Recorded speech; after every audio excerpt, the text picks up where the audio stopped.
Moses, thank you for agreeing to talk with us. We know you are a very busy man. Oh, yes, there is a lot happening, but I delight in speaking about what God has done. Ask me anything. Can I talk? Can I talk about how you seem to have the courage to what it is that you've been doing? What what things? What? Well, you freed 1 million people from slavery, you parted the sea, and now you're setting up a new nation, giving laws, establishing worship Okay, rituals. okay, okay. I I I have not done all any of these things. It is God who has done Yeah, but these he used things. you to do it. Well, reluctant me. Yes. I did not do these things. I do not have the power to part the seas or cause a plague or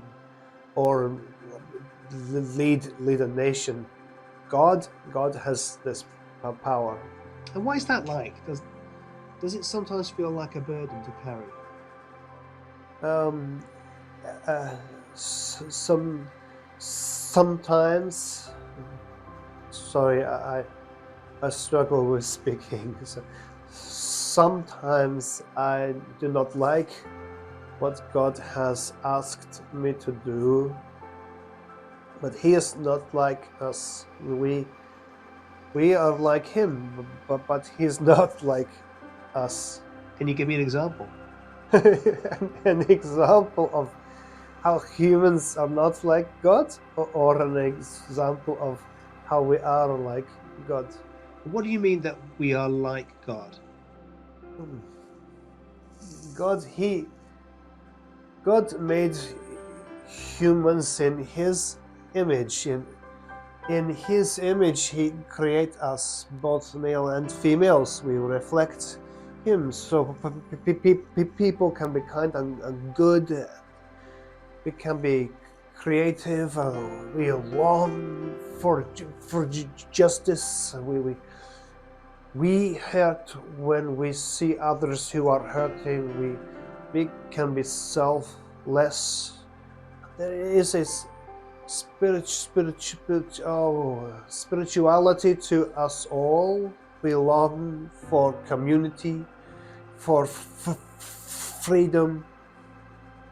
We have dignity and power to make change. Our words have power, yes. Maybe not so much my words.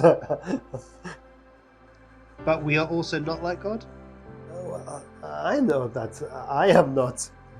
In so many ways, I can be cowardly. I can find it difficult to do what I know I should do. I can make selfish decisions. Sometimes I feel like I know better than God.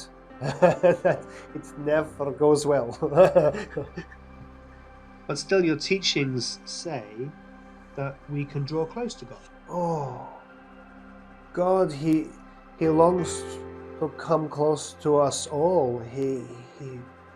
He has created us to be in close relationship with Him. These promises He has made to us, to His people, they are so the whole world can see what He is like, to come to know Him. It's such an honor to be called a friend of the living God. There's nothing like it in the world, I think. How close have you been to God? Do you mean like in distance? I do not think God works like this. No, I mean, how much of himself has God shown to Oh, you? oh. There have been a few times when I have been angry, maybe frustrated is a better word to choose, but what God is asking of me. I remember when I spoke to God and I said to Him, you have been telling me to lead these people. You have not let me know who is going to help with me. And you have said you know my name and I have found favor with you. But if that is true, that I need you to teach me your ways. These are your people, not mine. Your people, your people, your people. Did you feel like God expected you to carry a heavy load? The people look to me as the leader. I mean, God is their leader, but they see me. They see me. And what did God say when you asked him that? He promised me that His presence would stay with us and we would find rest. Did that help? No, not really. I think no. I said I was not going to go anywhere unless I knew He was coming with me. How would anyone know that God was pleased with us unless He was right here with us? What else would mark us out as His people from everyone else? It was a question I deeply needed to know the answer to. And did God answer? Sometimes God stays quiet, we need to wait. Sometimes His answer is, you do it. But this time He said He would do something quite incredible. I asked Him to show me all of His glory, all of the best of Himself. Give me a glimpse into His Spirit, the Spirit of the divine. That sounds like a big ask. That can be cheeky. He has asked me to do some crazy things, and he knows my heart. My heart is good. It is of goodness to Him. Yes, He is not afraid of me, or worried by my anger, or my misunderstandings, or my cheekiness. Sometimes He does what I ask Him to. Is this one of those times? Yes. God told me He was going to cause all of His goodness to pass by me, and He said I must not see His Why is face. Oh, I do not understand everything about God. I know Him very well. He knows everything about me. Sometimes I simply need to trust.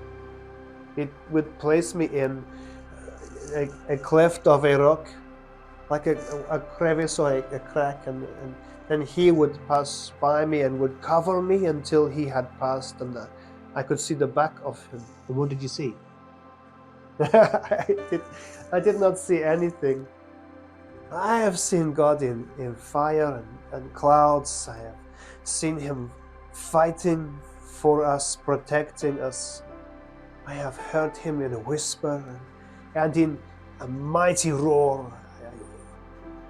God is spirit. We do not truly see Him with our eyes. So what did He mean when He said you'd see the back of Him? This is what I knew. I knew that God came down in a cloud, and He was standing here right with me, and I could feel His presence, and it was terrible and beautiful. I was afraid and at peace, all at the same time.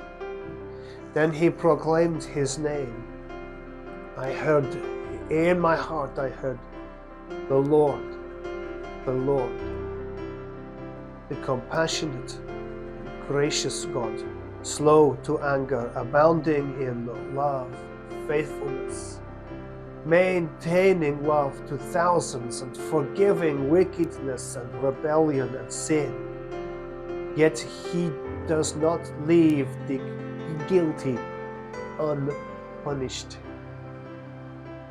He spoke about being a God of relentless love and patience and faithfulness, but still a God who works for justice, who holds us to account for the way we live and speak and have faith. That was Yes. the back of God. Yes, that was the back of God. Imagine if he had shown me his front. I died. I felt energized and exhausted and humbled and empowered, and I've never been the same since this moment. I have met with God now countless times in the tent where he asked me to make. When he comes to meet, he talks with me like a friend, but there was something about that moment which it will never leave me, just like him. Moses, thank you so much for everything. Okay, if you were going to give us one piece of advice to leave with that spot. I think you have asked me this question before, but I cannot remember what I said. What did I say? What would I say this time? I think I would want you to know God longs to be with you. He asked for all of the Hebrews to come to know him, all of us to be priests, all of us to come up the mountain to meet him, but they were too afraid. So I think come to God, come to him. Open up your heart and your ears, open your spiritual eyes and trust him, trust him. He longs to come to you and to be with you so he can bless you, and you in turn, you bless his world. He wants to know your personal love, and he wants to give you patience and forgiveness, but he wants you to be a person of justice. These are not easy. He will stay with you. Yes, that is what I would say. Sorry, it is a little all over the place. But my words are not clever. I hope it is okay. Oh, it's more than okay, Moses. What an honor. Thank you. Oh no, thank you. I'm glad this is over.